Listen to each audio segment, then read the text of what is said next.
Hello, everyone. This is part 5 and the last part on understanding who God is. So far, we've learned that God is not confined to a physical body, but is formless and therefore omnipresent, and that Jesus and God are one and the same. In this part, we will continue to debunk counter-arguments in a logical and scientific manner. Enjoy. 1.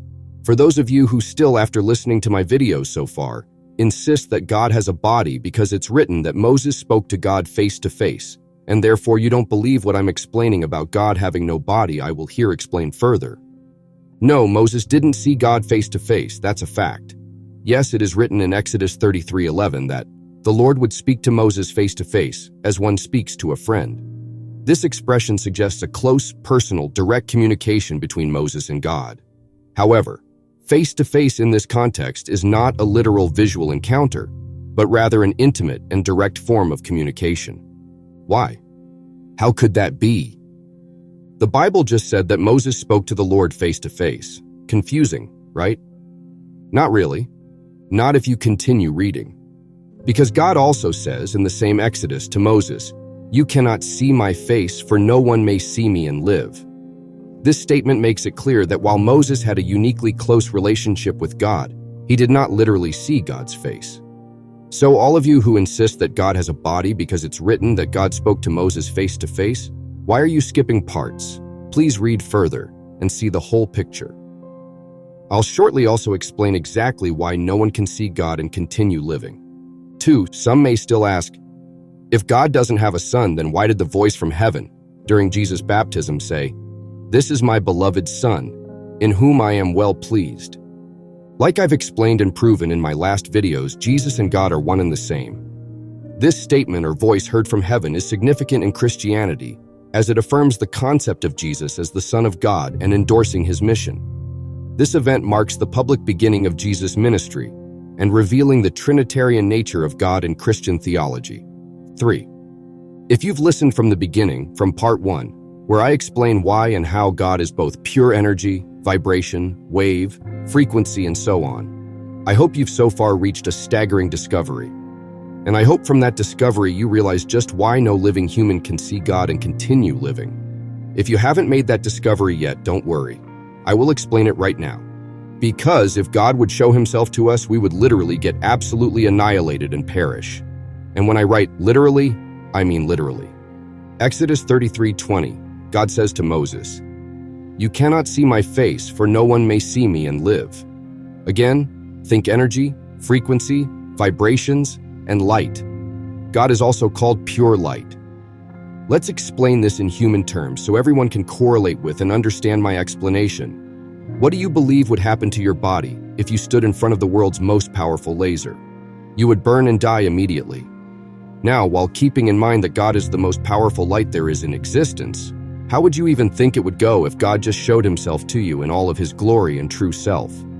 This is why God has appeared to humans as a burning bush, pillar of cloud and fire, whirlwind in human form, and so on. God can take on any form. It wouldn't work any other way. 4. God is connected to everyone at the same time. He knows exactly what we are thinking, our intentions, our feelings. And the way I described God in my videos so far is also the reason why he can hear every single prayer from whoever is praying on the whole earth and in the heavens. At the same time, I will also use my Wi-Fi analogy or metaphor here, like I have done earlier, so it gets easier to understand how God not only can be omnipresent, but with that, also see and hear everything. I said before that God can be omnipresent exactly like a Wi-Fi signal is in the whole room, not just in the corner of the room. It's even outside the room, through the walls and in the whole residence.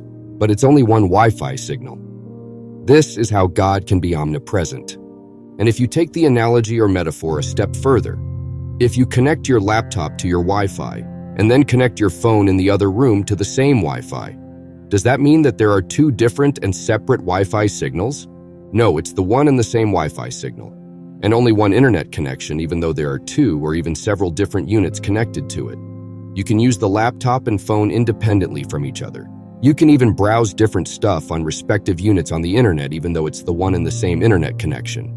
Exactly the same thing with us. We're all parts of God, and I mean that literally. This is why God said that he made us in his image. Our spirits are like God's, not our bodies. And our spirits and souls are connected to God. This is why we are called God's sons and daughters, His children. Not only because the word Father emphasizes a paternal relationship, authority, sovereignty, leadership, role model for His children, and a source of life. We're literally a part of Him, like a human son or daughter is literally a part of his or her father and the mother, in terms of genes, DNA. With God, it's not in terms of DNA or genes, but in terms of spirit.